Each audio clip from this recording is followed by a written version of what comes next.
अस्सलामुअलैकुम, welcome to my YouTube channel smart learning. First year English की unit number 12 इस video के अंदर हम देखेंगे। इसकी एक्सरसाइज यूनिट का नाम है द ब्लैंकेट। तो सबसे पहले ग्लॉसरी के अंदर 3 ही वर्ड्स हैं, इनके मीनिंग देख लेते हैं, फिर एक्सरसाइज को देखेंगे। ब्रीज जो कि नाउन है, जिसका मतलब है जेंटल और लाइट विंड, हल्की हवा या बाद सबा भी हम कह सकते हैं। जो सुबह की ताज़ा ठंडी हवा होती है उसको ब्रीज कहते हैं। फिर हारमोनी का एक इंस्ट्रूमेंट होता है, म्यूजिकल इंस्ट्रूमेंट, जिसको मुंह बाजा भी कहते हैं, आल्सो कॉल्ड माउथ आर्गन। फिर वर्ड है जी pretty penny, a large sum of money, बहुत ज़्यादा रकम या हासी रकम, ज़्यादा रकम। फिर वोकेबलरी के अंदर एक एक्सरसाइज है, find the meaning of past and past in the dictionary, identify their part of speech and then use them correctly to fill in the blanks. तो यहाँ पे हमारे पास एक वर्ड है पास्ट। पास्ट तो वर्ब के तौर पे इस्तेमाल होगा, या तो पास्ट इनडेफिनेट में होगा टेंस जो होता है, या पार्टिसिपल फॉर्म इसकी होती है परफेक्ट टेंस के अंदर, तो ये वर्ब होगा। ठीक है, गुजरा हुआ, या जैसे हम कहते हैं इम्तिहान में वो पास हो गया। फिर पास्ट वर्ड होता है, ये प्रीपोजिशन के तौर पे भी इस्तेमाल हो सकता है, आगे के लिए भी हम यूज़ कर सकते हैं पोजीशन के लिए। फिर गुजरे वक्त के लिए गुजरा ज़िंदगी, एक एडजेक्टिव के तौर पे भी जैसे यहाँ पे इस्तेमाल हुआ है पास्ट लाइफ, माजी की ज़िंदगी या पिछली ज़िंदगी। फिर ये हमारे पास प्रीपोजिशन में भी तौर पे इस्तेमाल होगा और एडजेक्टिव के तौर पे भी इस्तेमाल हो सकता है। फिर चले जाते हैं जी, यहाँ पे देखते हैं इनको। पहला क्वेश्चन है, the museum is on the right. Museum जो है वो दाएं तरफ है। जस्ट पास्ट द चर्च, बिल्कुल जो है वो जो गिरजाघर है उसके आगे। तो यहाँ पे देखें एक प्रीपोजिशन के तौर पे इस्तेमाल हुआ है, और प्रीपोजिशन कौन सा है? पोजीशन। वो पोजीशन बता रहा है कि किधर है, चर्च के आगे है। तो यहाँ पे पास्ट हम यूज़ करेंगे, पास्ट यूज़ नहीं करेंगे। और ये कौन सा पार्ट ऑफ स्पीच है? Preposition. My brother past his exams with great results, मेरे ब्रदर ने, भाई ने पास किया अपना इम्तिहान। तो यहाँ पे ये पास्ट इनडेफिनेट टेंस है, तो ये वर्ब के तौर पे इस्तेमाल हुआ है, वर्ब की सेकंड फॉर्म। फिर है जी, we have just past the exit for Leeds. तो पास्ट यहाँ पे तो पास करना मतलब कि वो कामयाब हो गया। यहाँ पे पास्ट भी वर्ब के तौर पे इस्तेमाल हुआ है, वर्ब की थर्ड फॉर्म है, क्योंकि वी हैव, तो हैव प्रेजेंट परफेक्ट टेंस है। ये हम पार कर चुके हैं, पास्ट का मतलब है कि गुजरना, पार करना, तो मतलब ये काम हो चुका है, पार कर चुके हैं। एग्जिट को, जो निकलने वाला रास्ता है लीड्स के लिए, तो जो लीड्स के लिए निकलने वाला रास्ता है उसको हम अबूर कर चुके हैं, पार कर चुके हैं। तो ये भी वर्ब है, यहाँ पे पास्ट का इस्तेमाल होगा। फिर चौथा है हमारे पास, go past the post office then turn left and you will see your hotel. तो डहाने के आगे से जाओ और बाएं तरफ मुड़ जाओ, तुम अपना होटल पाओगे या देखोगे। तो यहाँ भी ये प्रीपोजिशन के तौर पे इस्तेमाल हुआ है past. He thinks he was a fool in his past life. तो ये पास्ट है, गुजरी हुई ज़िंदगी, पिछली ज़िंदगी। तो ये ज़िंदगी यहाँ पे नाउन है, तो इसको डिस्क्राइब कर रहा है एडजेक्टिव। तो यहाँ पे ये एडजेक्टिव के तौर पे इस्तेमाल हुआ है। नेक्स्ट हम देख लेते हैं जी, ग्रामर का पोर्शन है। यहाँ पे हम इन सेंटेंसेस को मुकम्मल करेंगे। जेरेंट फॉर्म बनानी है वर्ब्स की। तो वर्ब की ये जेरेंट फॉर्म कैसे बनती है? जो वर्ब की फर्स्ट फॉर्म होती है, जैसे कि ये पैरेंथेसिस के अंदर गिवन है, इसके आगे आईएनजी यूज़ करेंगे, वो जेरेंट बन जाएगा, और वो किसके तौर पे काम करेगा? नाउन के तौर पे। तो she is good at painting, तो ये जेरेंट है, ये ऑब्जेक्ट ऑफ प्रीपोजिशन है, प्रीपोजिशन के बाद आया है, तो पेंट से पेंटिंग। फिर है जी, he is crazy about playing. तो यहाँ पे प्ले से प्लेइंग, ये भी ऑब्जेक्ट ऑफ प्रीपोजिशन है। I don't like playing cards, तो यहाँ पे ये ऑब्जेक्ट के तौर पे इस्तेमाल हो रहा है, वर्ब के बाद आया है ऑब्जेक्ट के तौर पे, तो ये जेरेंट फ्रेज है। फिर उसके बाद फोर्थ नंबर है, they are afraid of swim. तो स्विम से swimming in the sea. You should give up smoking. तो यहाँ पे देख लें ये वर्ब है, तो ये ऑब्जेक्ट के तौर पे इस्तेमाल हो रहा है कि तुम्हें जो है स्मोकिंग, सिगरेट नोशी तर्क कर देनी चाहिए, छोड़ देनी चाहिए। Sammy dreams of being a doctor, be से being. He is interested in making friends. My uncle is afraid of going by plane. We insist on cooking the dinner ourselves. तो cook से cooking. तो ये सारे Geraint से। Next exercise में हम देखेंगे कि यहाँ पे जेरेंट्स का इस्तेमाल करना है या इन्फिनेटिव्स का। इन्फिनेटिव क्या होते हैं कि जब वर्ब से पहले टू लगा दें और उसके बाद वर्ब की फर्स्ट फॉर्म हो, बेस फॉर्म, तो उसको इन्फिनेटिव कहते हैं। जैसे to play, to reach, to get, तो जेरेंड तो अभी मैंने आपको बता दिया, वर्ब के आगे आईएनजी का इस्तेमाल करेंगे। तो यहाँ पे आपने देखना है कि जेरेंड का इस्तेमाल करें या इन्फिनेटिव का। तो ये कैसे पता चलेगा, यहाँ पे कुछ वर्ब्स हम देखेंगे। ये देखें, सब में tried tried tried tried tried, 6 sentences में ट्राइड का वर्ड यूज़ हुआ है। अगलों में देख लें तो स्टॉप, इसमें भी स्टॉप स्टॉप और स्टॉप, ठीक है। इन 4 में स्टॉप वर्ब यूज़ हुआ है। फिर फॉरगॉट यूज़ हुआ है, फॉरगॉट फॉरगेट उनकी फॉर्म्स बनी हुई हैं। फिर यहाँ पे भी फॉरगॉट, 4 हो गए। फिर रिमेंबर यूज़ हुआ है अगले 4 जुमलों में, और आखिरी 2 जुमलों में रिग्रेट का इस्तेमाल हुआ है। तो अब इनके बाद आपको कैसे पता चलेगा कि आपने इन्फिनेटिव का इस्तेमाल करना है या जेरेंड का। तो उसके लिए यहाँ पे मैंने नोट्स बनाए हैं आपके लिए, ताकि आप इस कंसेप्ट को समझ सकें। और इसको अगर आपने समझा तो इंशाल्लाह आप आसानी से देख लेंगे कि कौन सा इस्तेमाल होगा, इन्फिनेटिव या जेरेंड।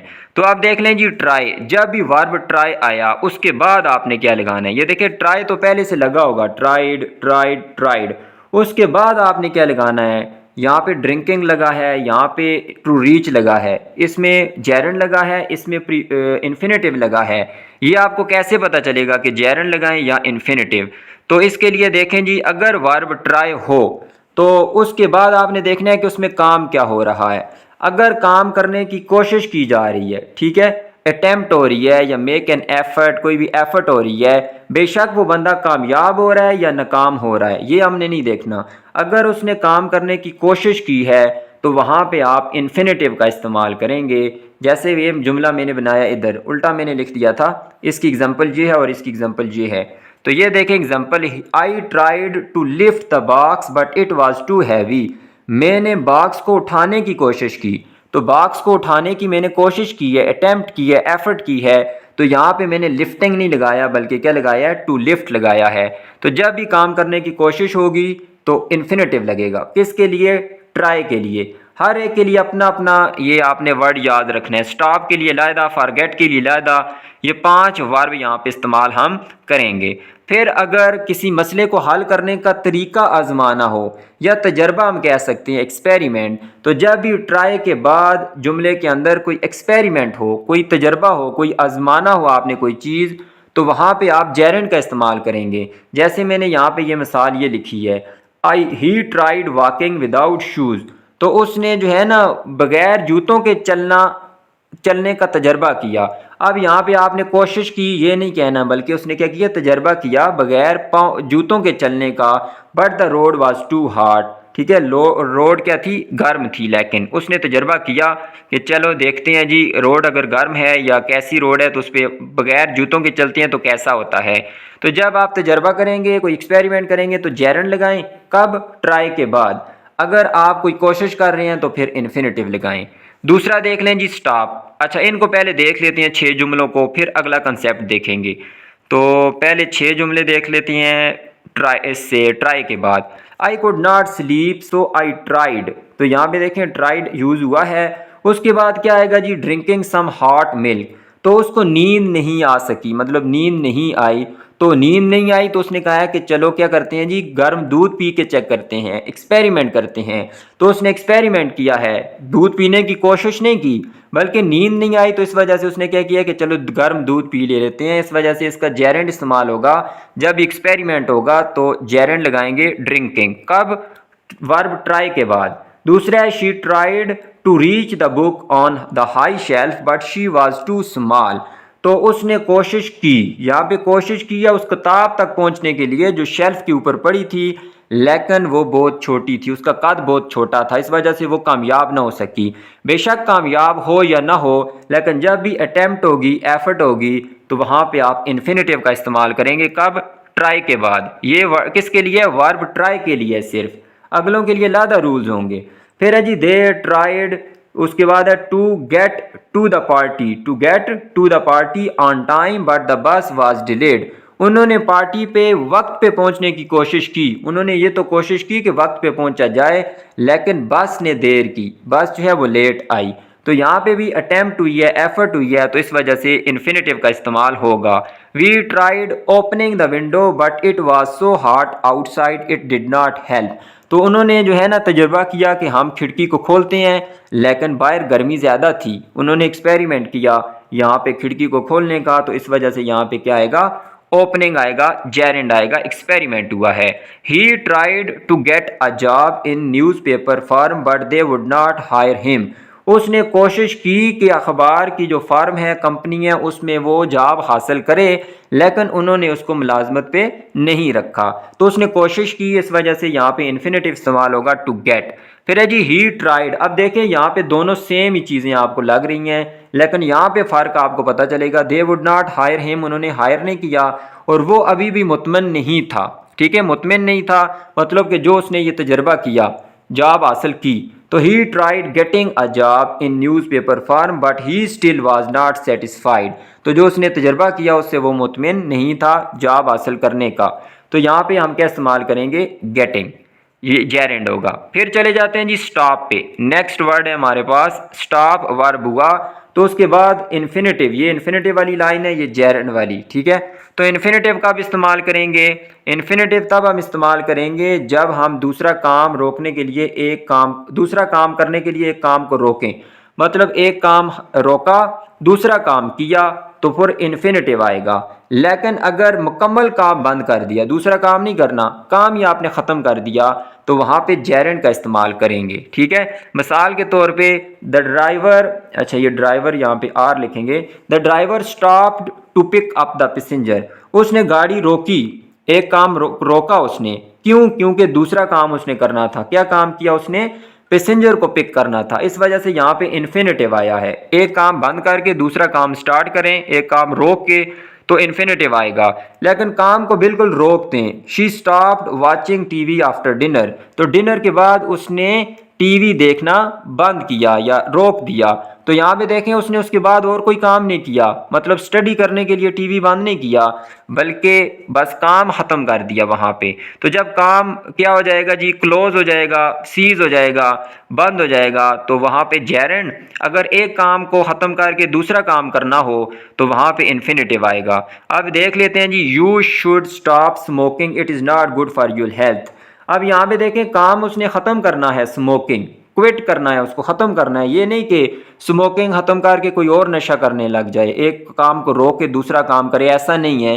बिल्कुल उस काम को क्विट करे। तुम्हें जो है ना स्मोकिंग को, सिगरेट नोशी को रोकना चाहिए। तो इस वजह से ये जेरेंट आएगा स्टॉप के बाद। अब नया रूल किसके लिए, स्टॉप के लिए। पहले हमने ट्राई के लिए पढ़े थे। फिर है जी we stopped studying because we were tired. तो अब उन्होंने ख़त्म करना है काम, हमने जो है ना मुताला करना रोका क्योंकि हम थक गए थे। ये नहीं है कि काम इसलिए रोका कि कोई और काम करना है। तो उन्होंने इस एक्टिविटी को क्विट कर दिया, बंद कर दिया, छोड़ दिया, तो इस वजह से क्या आएगा, जेरेंट। फिर है जी they will stop to have lunch at 12। वो क्यों रुके, लंच करने के लिए। तो लंच करने के लिए रुके मतलब एक काम को रोक के उन्होंने कोई दूसरा काम शुरू करना है, इसलिए रुके। तो पाज वन टू डू अनदर, एक काम को रोकना दूसरे काम को करने के लिए, वहाँ पे इन्फिनेटिव आएगा टू हैव। फिर है जी we stopped to have a rest because we were really sleepy. तो हमने रेस्ट करना रोका क्योंकि हम जो है वो बहुत ज़्यादा मतलब स्लीपी थे, सोने वाली हालत में थे। तो यहाँ भी एक काम को रोक के दूसरा काम उन्होंने किया, तो इस वजह से जो है ना ये क्या आ जाएगा, इन्फिनेटिव का इस्तेमाल करेंगे टू हैव का। नेक्स्ट चले जाते हैं जी, वर्ब आ गया फॉरगॉट। इसमें भी फॉरगॉट, इसमें भी अगले चारों में फॉरगॉट वर्ड यूज़ होगा। अगले तीनों आसान हैं क्योंकि इनमें देख लें कि हम जो भी जेरेंड इस्तेमाल करेंगे वो कब इस्तेमाल होगा, जब पास्ट की कोई बात होगी, माजी की। इसमें भी पास्ट है, इसमें भी माजी है, इसमें भी माजी पर अफसोस है, इन सब में माजी आएगा। ठीक है, फॉरगट, रिमेंबर और रिग्रेट। तो माजी का अगर कोई किस्सा या कहानी होगी, माजी की कोई बात याद ना रहे, फॉरगट भूल जाएं, तो वहाँ पे हम जेरेंड इस्तेमाल करेंगे। माजी की कोई याद करना, बात याद करना, रिमेंबर के लिए वहाँ भी जेरेंड इस्तेमाल करेंगे।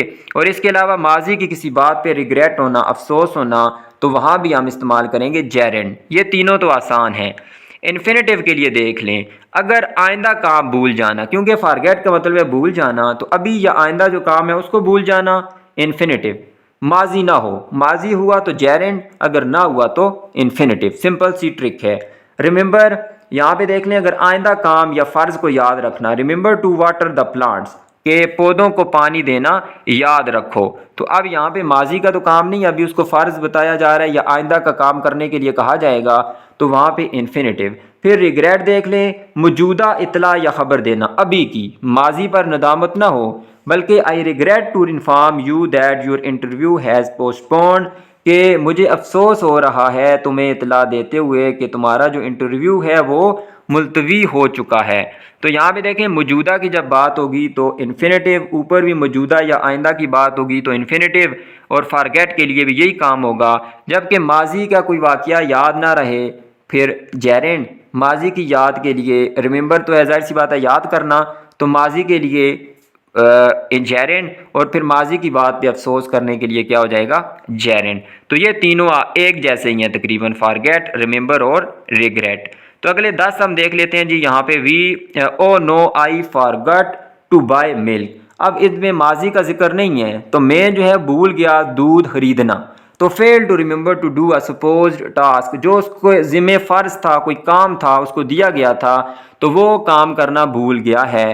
तो इस वजह से यहाँ पे इन्फिनेटिव आएगा। जेरेंड कब आएगा, माजी के लिए। Please don't forget to pick up some juice on your way home, मेहरबानी करके मत भूलना रास्ते में जाते हुए जूस लेना। तो मतलब कि उसके ज़िम्मे कोई काम है, वो जाएगा तो आइंदा कोई काम करेगा, रास्ते में जाते हुए इनको भूलना मत। तो माजी से कोई ताल्लुक नहीं है इसका, इस वजह से इन्फिनेटिव। फिर हमारे पास 13 नंबर क्वेश्चन है, I forget the locking the door. Locking क्यों आएगा अब देखें, but I am sure I must have locked it. यहाँ पे कह रहा है कि मैं भूल गया दरवाजे को लॉक करना, लेकिन मुझे यकीन है कि मैंने लाजमी उसको लॉक किया है। मतलब कि ये माजी में काम हुआ है, वो याद कर रहा है कि मैं ये भी मुझे यकीन है कि वो लाजमी मैंने लॉक उसको किया है। तो पास्ट के अंदर ये बात चली गई है, इस वजह से ये जेरेंड आएगा locking. Have studied this before, क्या हमने इससे पहले पढ़ा है, ये देखें ये भी माजी के अंदर चला गया है। हैव स्टडीड दिस बिफोर, क्या इसे हमने पहले पढ़ा है। I have forgotten learning it, तो यहाँ पे हम जेरेंड का इस्तेमाल करेंगे क्योंकि ये पास्ट में चला जाए। फिर यहाँ पे देख लें जी 15 है, please remember to bring your homework. तो फ्यूचर टास्क है कि मेहरबानी करके अपनी होमवर्क को जो है वो लाना याद रखना, पास्ट में नहीं है। I remember going to the beach as a child, तो वो बचपन की बात कर रहा है, तो इस वजह से पास्ट में चले गए हैं, तो going. Finally I remember to bring your book here it is, ये अभी अभी की बात हो रही है, तो इस वजह से हम क्या इस्तेमाल करेंगे, इन्फिनेटिव टू ब्रिंग।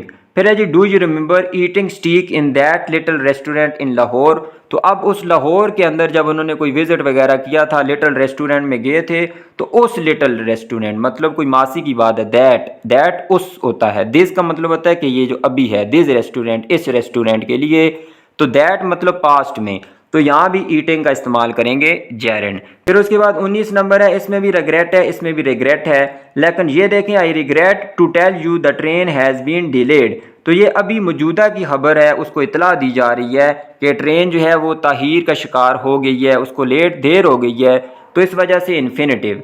फिर देख लें I regret telling निगत my secret now she has told everyone. तो माजी के अंदर उसने उसको अपने राज बताए थे निगत को, अब उसने जो है सबको बता दिए, मतलब इसने माजी में बताए थे अपने राज, तो उस पर ये क्या कर रही है, नदामत कर रही है, अफसोस कर रही है। तो ये सारे मैंने कंसेप्ट्स आपके साथ शेयर किए हैं, काफ़ी टाइम तो इन पे हुआ है, लेकिन उम्मीद करता हूँ कि आपको काफ़ी कुछ इनसे सीखने को भी मिला होगा और समझ भी आ गई होगी।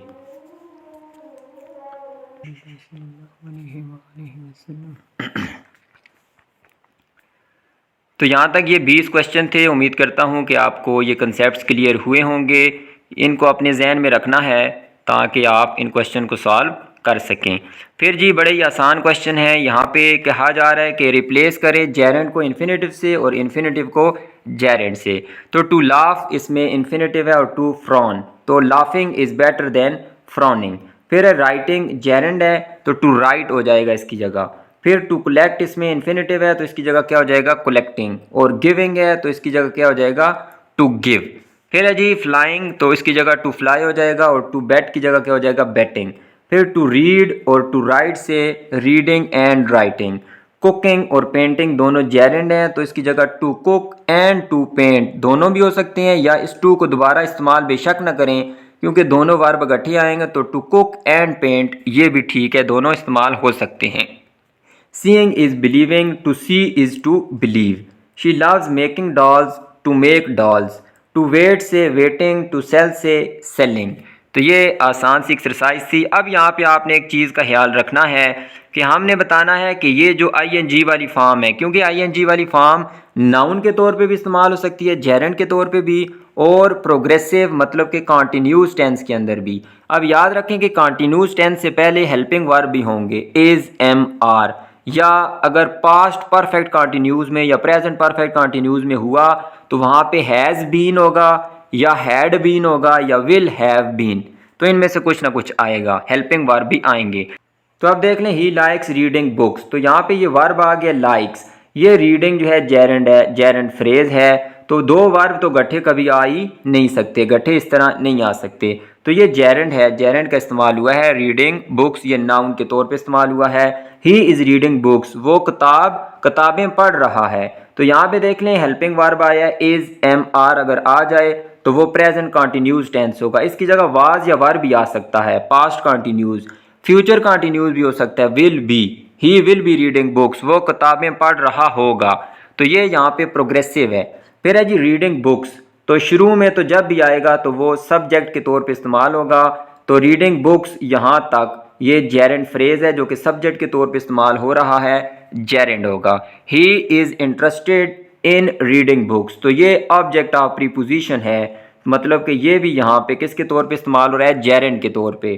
क्योंकि इस के बाद अगर होता मेन ये रीडिंग होता तो फिर तो वो प्रोग्रेसिव होता, लेकिन यहाँ पे जेरेंड।